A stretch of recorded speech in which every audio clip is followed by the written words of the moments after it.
We're going to go ahead and get started. We first want to welcome you and thank you for attending.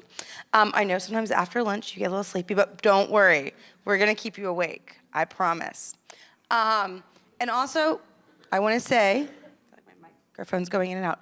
I want to say that we are so excited that so many of you, there's room up here. There's plenty of room. There's like a whole row right here. There's a few seats there, but like 4 seats here, 1 there, 2 there. We are so excited so many of you came. We were planning on being a little more active. We're not going to do as much of that, being that we know this room is crowded and it's hard to move around. So bear with us. We're making adaptations on the fly, being that there's like 75 of you in this room and not 35 or 50, which we're so excited about. And hello, people at home.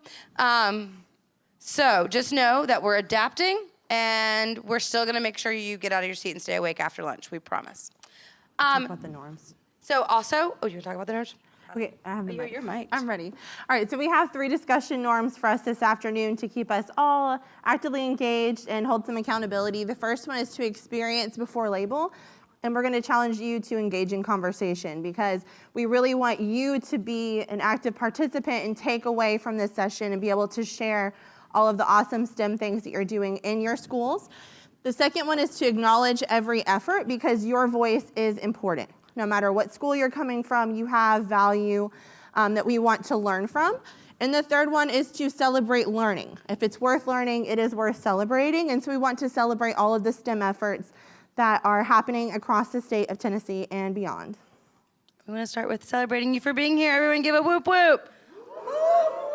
We also want to congratulate anyone that was newly designated STEAM or STEM school. Raise your hand if you got designated this year. Okay, we also, woo! Also, we want to congratulate anyone who has previously been designated because that deserves celebration as well. Raise your hand if your school is already designated. Woo! Good job, everyone. Okay, so we're going to do about everyday STEAM and STEM and how we do it in our classrooms in our school and how it all works. My name is Jodie Friedman. And my name is Betsy Pillow. So here's our agenda. We work at the University of Memphis Campus School. It's a K-5 school housed within the University of Memphis. We're going to talk about what STEAM means to you, have some group discussions with people around your area, hopefully new people that you haven't necessarily spoken with before. We'll talk about our daily, quarterly, and special event STEAM planning that we do throughout our school year. Talk about the difference between STEAM and STEM to us, as well as help set you up for STEAM success, how it's implemented in at our school, using your local resources. We know that we're all the state of Tennessee, but we're all different areas of Tennessee. So everyone has different resources, and we want to help share those resources with others in this room as well, and those local organizations that you partner with. There's our contact info if you want it. I think it's probably also within the app, if that helps you at all. I'm going to go to the next slide, and we can go back if you need us to. So this is a little bit of about our school. That's a picture of the front of our school. We're part of a compendium of university schools. We're also part of the MSCS school system. So we're kind of we're public school, but we're also part of the University of Memphis. The compendium begins at preschool, and it goes all the way, at this moment, next year it will start 10th grade. The high school is adding a different grade every year. We're different schools. We have something called the ELRC, which is our preschool. We have campus school, which is where we work, which is our K-5 school. There's University Middle and University High, which are housed at this moment in the same building. There is a video that shows a little bit more about our school that we'll play now.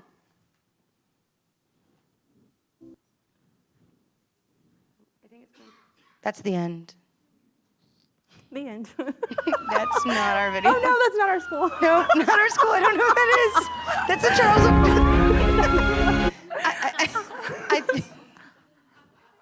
If it doesn't play, well, our school gained I can talk while she's pulling the video up. Our school gained a kindergarten 3 years ago at the beginning of COVID. We had originally, our preschool had housed our kindergarten. We gained our kindergarten, which was awesome. Here we go, I think. Maybe if you hit the beginning of the red. There we go. That's still the end. You have to drag it. Everybody's really nice. That's the end. I think if you go to the bottom and on that red line, drag it all the way to the... Push play again. Like make it play. I love all the teachers here. I don't know what happened to the video. He was dragging it from a different. Oh. Well, maybe we won't have the video. It's That's okay. okay. It's okay. We're going to go with it. It's no big deal. So our school has... Can we go back to the previous slide at least? We're a National Blue Ribbon designated school from 2019, and then we received STEM designation in 2021. So we've had a lot of practices that we've been working for years to put into place, and we have a lot of different places that we're pulling our resources from as we build our programs at our school. We are a public school. We have the autonomy to write our own curriculum. So all of the teachers are completely responsible for pulling resources to write curriculum with their grade level teams. And so we found that's a really great way for teachers to get to know each other, pull from the resources that different teachers bring. And then I think you'll see a little bit of that as we talk about our STEM initiatives. And I will say, we do have the benefit of how we are given MSCS resources, but we also have the ability to pull other resources that we find are the best fit for our students. We also have very supportive parents who are partner with us in lots of different ways to help engage the students. And I think that really you'll see a lot how that applies within STEM. Yes. Memphis Shelby County Schools. Sorry. And that's the public school district in Memphis. Yeah, that's our, yeah. I don't know what's going on there. Okay, that's me. So I currently serve as a first grade teacher. I'm on the STEM committee. I'm also the chair of the diversity committee. I was born here in Nashville, and I went to Boston University and University of Memphis, and my undergrad degree is in early childhood education. I've taught for 17 years, and it's my 7th year at campus school, and I love going to the gym and being with friends, cooking, and traveling. And my name is Betsy Pillow. I'm the STEM and PBL coordinator at campus school. I work specifically with K-5, helping the teachers plan their curriculum, working with the STEM committee to plan their events, working on outreach activities with the greater community to bring people into our school and build our science curriculums. This is also my 7th year at campus school. Before that, I taught special ed in the public school system in Memphis. And I love teaching environmental science and using literacy to teach. So especially like trade books and going and getting books and bringing that into the classroom. And we both love combining our loves of diversity and STEM together. Yeah, we're also in charge of the diversity committee. So we wanted to start off with a conversation of what STEAM means to you. So this could be your interpretation as a lifelong learner. It could be your interpretation as what you bring it into your classroom. It could be what it means at your school. So we want to challenge you to think back to our norms and make sure you're sharing and just thinking about what you bring to your school and what you want to bring back from this conference to your school about what STEAM means. We have a few quotes that we'll share to kind of guide your conversation if you would like, or you can just share what STEM looks like at your school. And so if you would please turn to the people around you and you can share. Find new people. Find people you've not met. You're allowed to get out of your chair. Yeah, get up and move around. You could come up to the front or the back. Our quotes did get put on 2 slides, so I'll keep it on this one for a minute, and then I'll go to this one because they got moved around a little bit. We're going to walk around in case you have a question.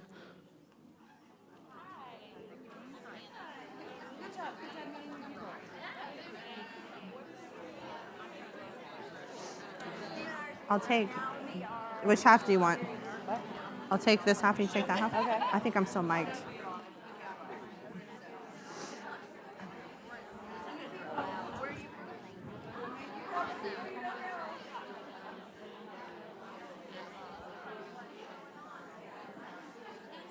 It's going so far. Like a 2-minute warning. 2 minute. What time is it? We talk for. How long do we have? We have till 1/2 past. Okay, we got time. So we got some time. We'll have people share out for sure. Yeah. Let's have them share out by domain. We should have candy. We can have West Tennessee share first, then middle, then East. And then we'll have to do our power whooshes. West. You guys good?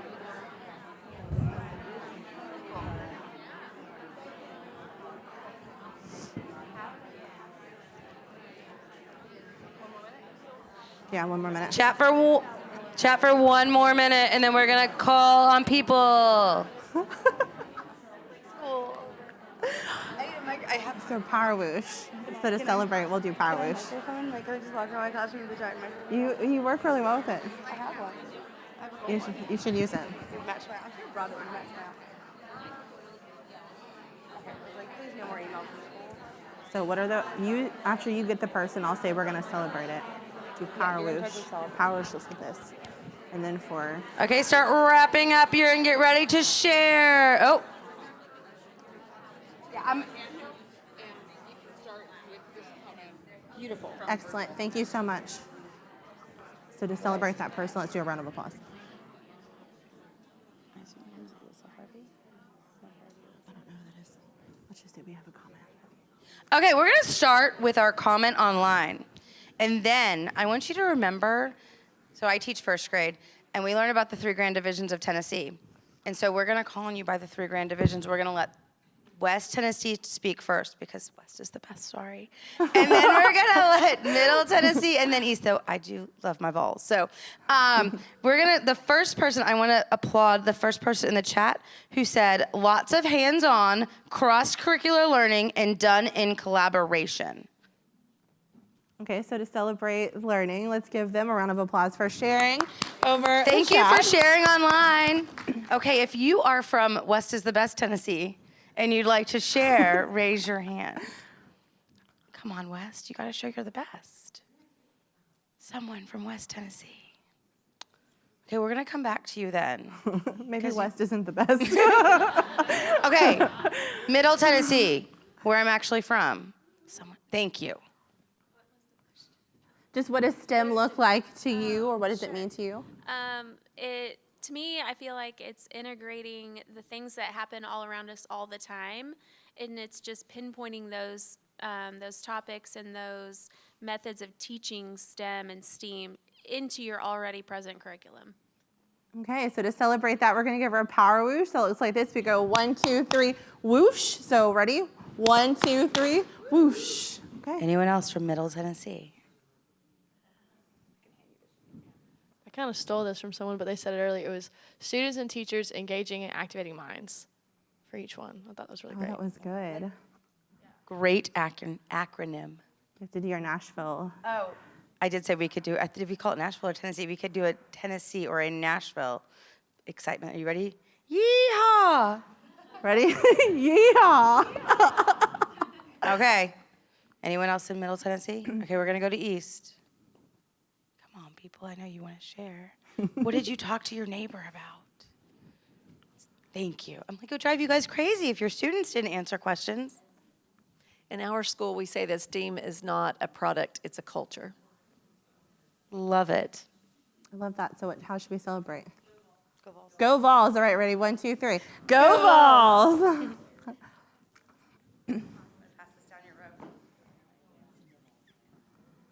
We said that with STEM, it is allowing students to think outside of the box, going outside of your curriculum, and allowing them to feel successful in all areas, not just the basic everyday classroom setting with a textbook, but building it, making it, and sharing with others.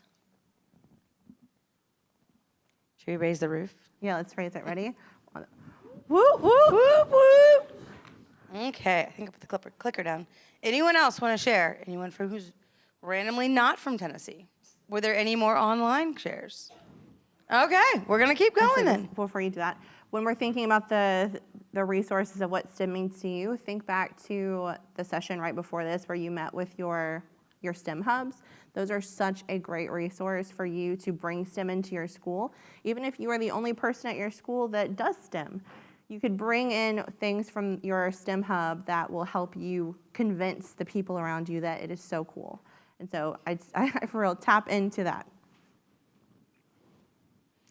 Oh, this was the second quote. We can skip We can skip and go to the next quote.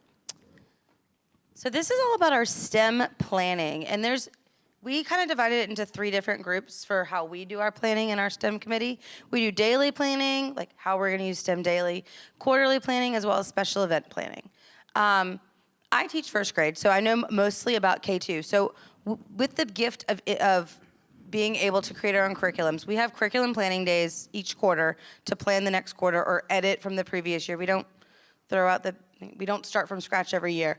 But within that, we're able to integrate our STEM learning within our ELA and our math. It's not like, hey, everyone stop, it's science time. Like it's within, we're gonna read a story about planting, then we're gonna plant something, then we're gonna graph the plants growing. We're gonna watch them hanging on our doorway.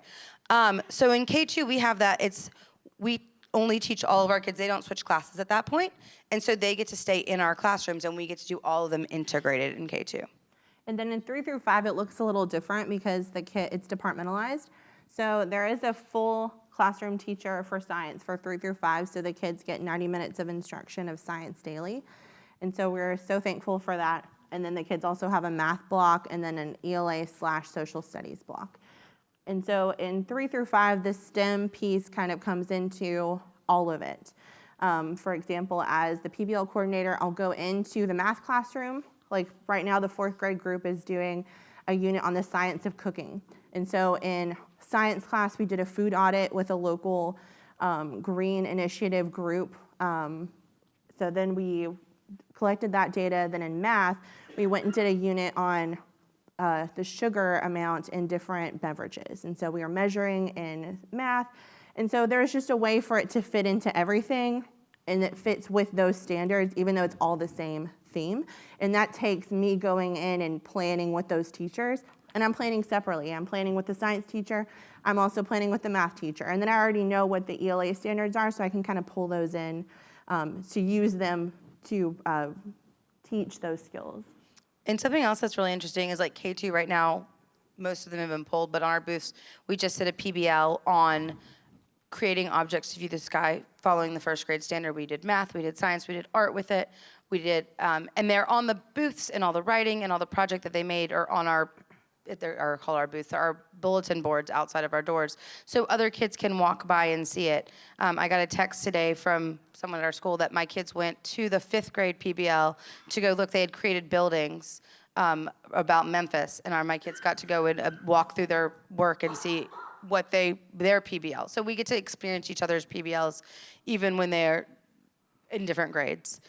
STEAM bins are something that I'm really adamant about, and we do them in my classroom as like the morning transition. In 1st grade, they get to come and pick their STEM bin. It gets to the point in this point in the year there, they can write about their STEM bins, they can illustrate their STEM bins, they can present what they've created. They like to take photos of them using my cell phone and send them to their parents. That's always very fun. And so they get to do lots of things with it. It helps spark creativity. It helps them be excited to come in the morning. It wakes their brains up. Will you share some of the things that are in your STEM bins? Yes. And we have like everyday items in there. We have cups. The cups, stacking cups is number one. If I had 20 bins of cup stacking, they'd be the happiest children in 1st grade. We have tangrams. We have unit blocks. Legos. I have 2 Lego boxes. I have straws in one of them. Most of it is just things I have at home. I do have some that you buy, like I have Magnetiles. Those are very popular. Pardon me? I do have dominoes.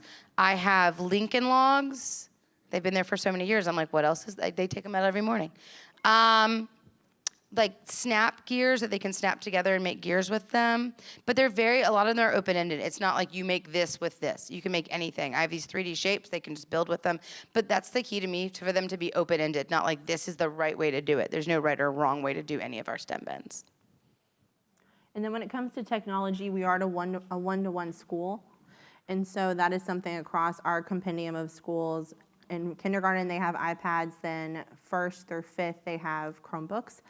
And so we do a really good job of incorporating technology. We're also a Google school. That's something that came out of the pandemic. We've continued using Google Classroom. We even use it as a STEM committee to communicate with each other. We call it our STEM PBL hub. And so we just have a Google Classroom that's just for the teachers. So anytime I get an update from the West Tennessee STEM Hub, I'll post it in the stream for all the teachers to see. I have links to all the TSIN links on their website that are helpful, our PBL template that we've adopted for our school. Anything that is applicable to teachers, that is where that information goes, and it's just for STEM.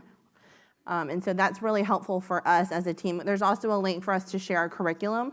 So anytime there's a PBL lesson plan that's completed, that gets dropped into there so other teachers can pull ideas from there. There's also links to Tennessee standards, and then I think that was it. There was something else, but it'll come to me. Sorry, forgot the microphone. You sometimes put like fun activities and like choice charts when there's a special event at school, Yes. notifications and reminders. Just a good way to keep everyone in contact with one another and know that there's one place to go to for every STEM thing they need to know about. Or if there's a guest speaker coming for a certain grade, I'll share that information so that way another teacher could bring their kids there.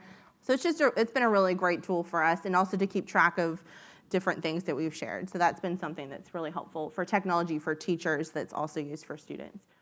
And then for coding and computers, we do a really big deal about Hour of Code, and so that's really where coding comes in.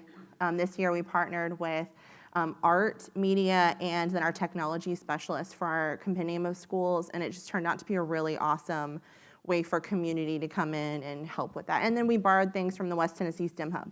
And we had our STEM ambassadors from the West Tennessee STEM Hub come over and help us facilitate with robots that we didn't know how to use, and now we know how to use them. So it was just a learning experience for everyone, and we had families come in and help.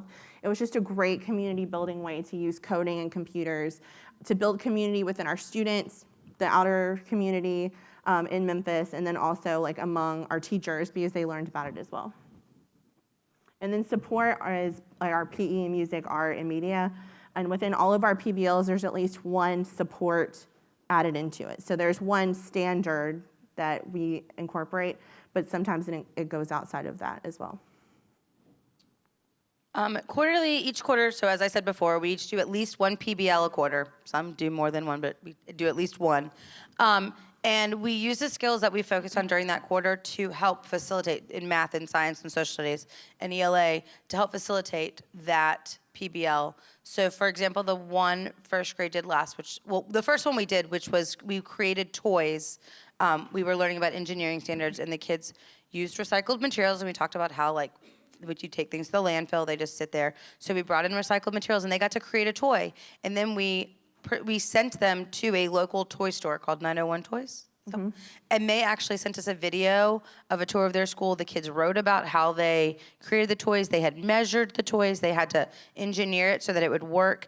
And their challenge was to create a toy that they had never seen before but really wanted to play with. And then he sent us a video of what it's like to be a toy store owner and gave us a tour of his toy store. So it was just really cool for kids to see something they obviously have connections with as a real career, and especially a local one too. And then for our curriculum planning days, that's where all of the teachers from a team meet once per quarter. And I have the privilege of being able to meet with those teams. And so that's a full day of instruction where there are subs for the classrooms, and all the teachers meet over in the university, and we just plan everything we're going to do that quarter. So we write our curriculum, talk about our PBLs, lock in which community partners we're going to use, and then I take that information and go out into the community and find the people to make it work. Find places if we need a guest speaker event, find resources if we need to borrow things from other people, partner with other schools. So that time is really impactful for us as a team. And it also helps me get to know every single team of teachers because I know exactly what they're going to be working on. I understand what standards they're trying to pull in, and also helps me see the overlap with other grades because I'm working with everyone. And then we have our special events. And so as the STEM committee chairs, we have the honor of working to plan these every year. And so we have something called our year-long STEM document where we sit down at the beginning of the school year and type up a calendar and plug in every single STEM event we are planning on doing. And it is very, very intentional. We try to make sure there are things that happen within the school day, outside of the school day, that involve every single grade level, that target different interests, different community partners. And so that happens all throughout the year. And so there's a couple of the ones that we plugged in. There's way more than that. Yeah, That's just what. There's so many. We literally could have had a whole slide of our STEAM events, but we decided that we would just give you the highlights. And I see people taking pictures of this, and I do want to tell you that in the app, the whole PowerPoint's in there. So just so you know, you have that. And so when we get the ideas for these special events, that should get like the community involved, to get the kids involved, to get the teachers involved. That's a really big part, especially when teachers leave and you have a new staff. Like when we went through STEM designation, we pretty much have a whole entire new staff from when we went through that. So Jodie and I know what it was like going through it, but now we have to convince other people how much work that is and how meaningful this is to us. And so that's a special challenge that you have after you've been STEM designated, is to figure out how to keep that empowerment and to get the teachers still on board, because it is not a destination, it's a process. And so making sure that you are still working through and making things that are meaningful to your population. And so when we get these, sometimes we'll just Google like the national day calendars. Like I'm a big fan of that, like National Day of Chocolate or whatever. I'm always and up then for like turning into like a science unit on chocolate. So like they're not all like serious ones. Like Pi Day, that's a fun one, but we try to like find the fun and the science there. So like Women in STEM, National Day of Women and Girls in Science, that's one of my favorites. We've done it differently every year. So every year it looks a little different. We brought in women to each classroom. And this year it was incorporated with diversity. Yeah, it was. So And we tied that poetry in. slam, and we did fun event. We talked about women, like we tied it within diversity. It was really fun. And I was gonna say the one thing I really wanted to add to STEAM events is having the events at school and after school is key to get parental involvement. Like our parents love to be involved. Sometimes they can't be involved at 1 o'clock on a Tuesday, but they can be involved at 5:30 on a Thursday evening. So making the different events at different times enables different parents to participate for different things. And then we also tap into the community. So for Earth Week, there's an Earth Day festival at the University of Memphis. So that's a given every Thursday of that week. That's going to be that event. And then we build in things around it. So we don't just create all of these events. We're tying into things in our authentic Memphis community, then also things that our population of families bring to it also. So when we're looking at STEM versus STEAM, that's something that we've been really working on intentionally bumping into it, is making sure that we have the art component there, not just visual art, but also musical art as well. And so there's lots of different ways that you can extend these STEM activities outside of just the general education classroom and pull it into all aspects of the kids' day at the school.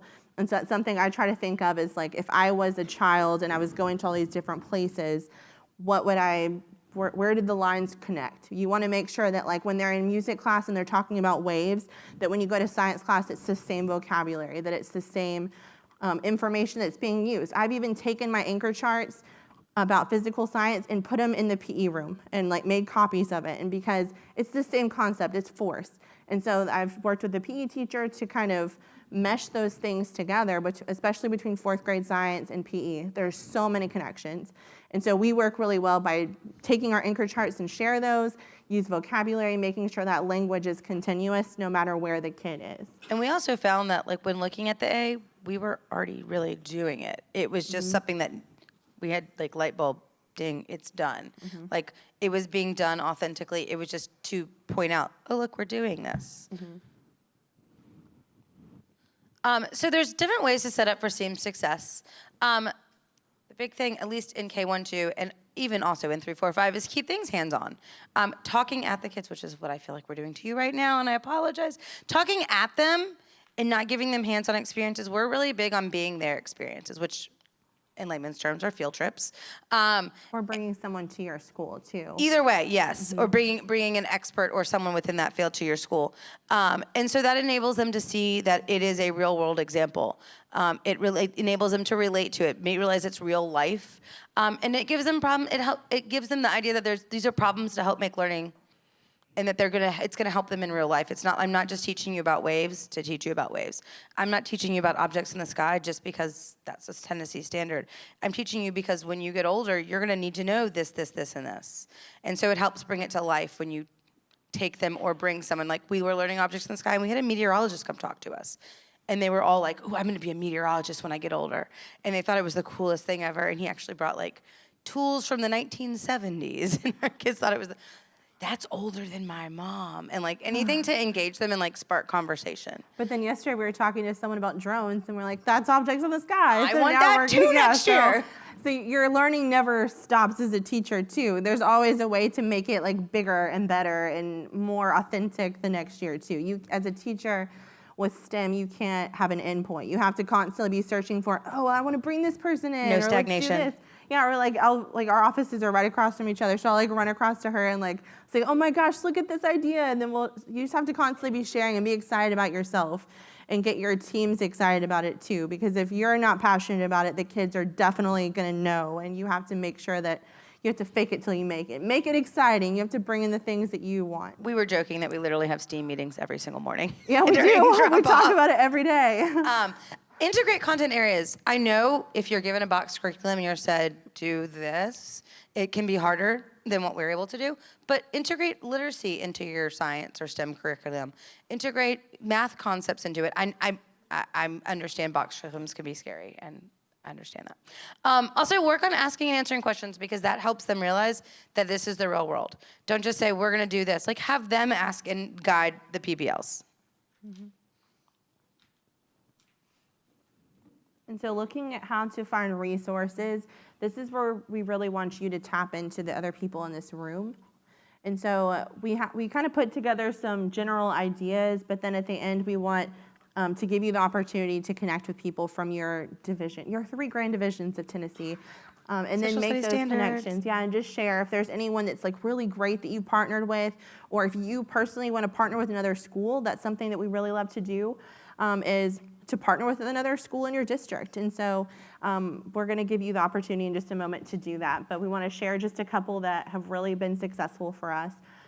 School partnerships. Being on the University of Memphis campus, that's kind of a given for us. We don't really have the option not to do that. We have built-in resources. Yeah, so, and especially a lot of our parents are university employees, and students too. So we have the unique opportunity to have a vast amount of community resources within our school. Looking at museums, I know like there's a local museum in Memphis that creates kits that you can check out. I'm sure there are other museums like that across the state of Tennessee. Businesses that fit STEAM projects, finding people that you already know and just asking them for things, like asking them to make just a quick video about what it's like to be, a biochemical engineer, and sharing it with your class, or seeing if they would bring in, a cool tool that they've used. It doesn't have to be something crazy. It could just be something very simple, or just them seeing a real person that does something like that. And you know more than I know, but very, very rarely are people going to tell you flat out no. They're typically going to want to work with you. It kind of helps them out. And like, honestly, even if they can't come to your school or you can't go to them, a 5-minute video. Like the 901 guy we could not, the entire 69 kids in first grade could not fit in his toy store. And he had no way to bring his toy store to us. So he figured out a way to send us, he not only sent us 1 video, he sent us 2 videos. Yeah, people want to help. You just have to be very specific in what you're asking for. Like, just and we'll even send people our lesson plans, and that's something we've gotten from TSIN. We did a workshop right when we were about to begin designation, and that's something really big we took away, was when we're working on our lesson plan, we bring people to work on it with us. So we will bring an expert in the field. So like there's a 4th grade project about earthquakes, and so we brought in someone from the engineering department to help us write our lesson plan. Then that was the first year. Then every year after that, we'll update it and just send him the lesson plan, and he'll say, oh, I think this would be better, or he'll give us feedback, because I am not an engineer. Like I don't have his area of expertise. So having people come in and just help you from the teacher perspective, that is so valuable. That's been something that I have really enjoyed. And so once you have your lesson plan, the next year, you can just take your lesson plan, email it to someone, and say, hey, this is our project. Adapt. Can you help us? Yeah. Make a few changes that you want to make. Yeah. Like, it's a great way to look back and be like, oh, this, and this didn't work, but this really worked, and we didn't write this in here. Let's write this in here. Mm-hmm. And then we do that each year with first grade, too. You can tell Miss Pillow used to teach 4th grade. I do have a vast amount of knowledge about 4th grade science standards in Tennessee. Looking at how to use resources, again, your STEM hub in your area, tap into them. If there's something you need that they don't provide, ask to start it. Reach out to them and see if you can start something in your group. They're there to help you. So make sure that you're getting what you need, and if you don't have it, ask for that. And I learned yesterday that there's more than West, Middle, and East Tennessee hubs. Sorry. I apologize to anyone not in one of these 3 hubs. I was unaware. There's lots of other ways that we use our resources. We not only have them just come to our classroom and talk to our students, but we use them for events. We have a big STEAM night, usually in September-ish. And we have lots of different organizations come out and they have rooms, and our kids with their families, it's an after-school event, get to go from rooms. Well, post-COVID, it's an after-school event. They get to go into their different rooms with their families, and their families get to experience what they're experiencing. And it's real fun because it's usually on a Thursday. So the next Friday we come back in, and the kids are telling me all these things that they've learned.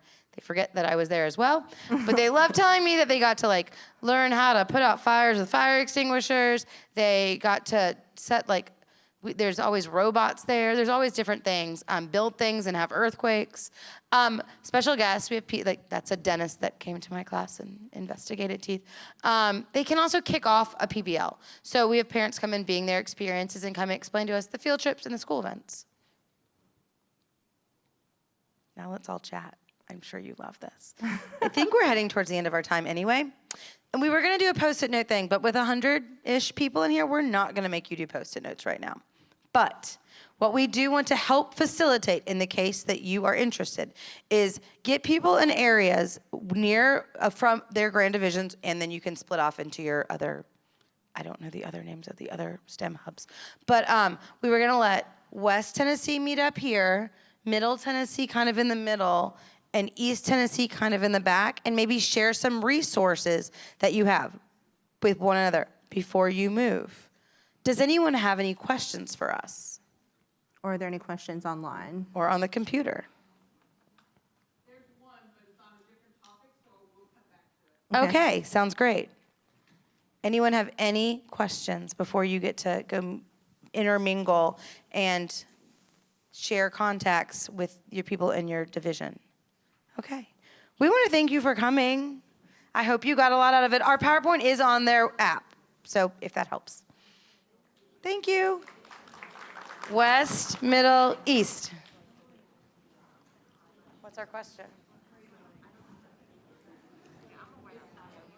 Online is, do you introduce the engineering process in lower Yes. grade in STEM, or do you focus on the process?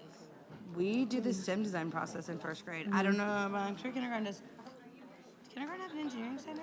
It looks like I don't they're think so. filling up bags. Do you mean to dismiss them? I think it's fine if they don't want to I was resource. just gonna say, when you do your closing remarks, you could, Let's just do the closing. you're 5 minutes out anyway. Yeah, I didn't want to, yeah. Okay, let's just say thank you for everybody. I kind of already said that.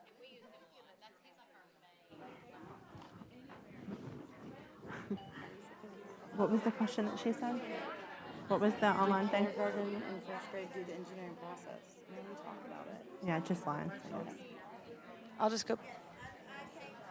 Keep mingling. Thank you for coming. I'm going back here. This is Middle Tennessee right here. That's West Tennessee. I'll be over here with West Tennessee. Go Middle Tennessee. So we're Shelby County. So the curriculum, I guess I'm still on the thing, I have no idea. We have lots of different curriculums. So we kind of create piece by piece.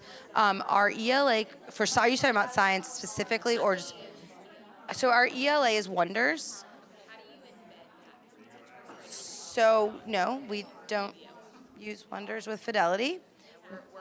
Our district would be required, I'm not getting in trouble right now.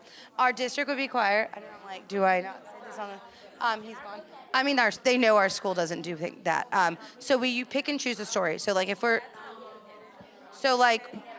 we moved one, so we will move from book to book to book to book. We will also pull, like when we're doing STEAM, we read the book, STEAM, when we're doing engineering.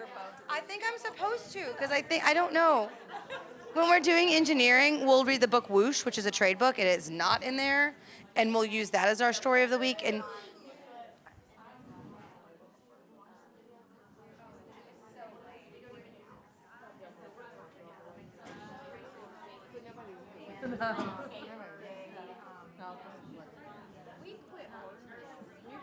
will you go answer that question, because I'm talking about Wonders. How do I answer it? How can I answer the question? Do I just speak it? Should I say it, or is it already turned off? Well, no, it's not off yet, so Okay. please go ahead. You want to stand right behind that lady there? Okay. Right here. So at campus school. Okay. Okay, at Campus School, we do use the engineering design process throughout K through 5, and that's something we use from the planning standpoint. So when we go in to plan our units, we'll use that as a guiding tool. There are also posters with that design process that are continuous throughout our school that we've intentionally designed. So that way that shared language is visible to kids no matter what classroom they're in.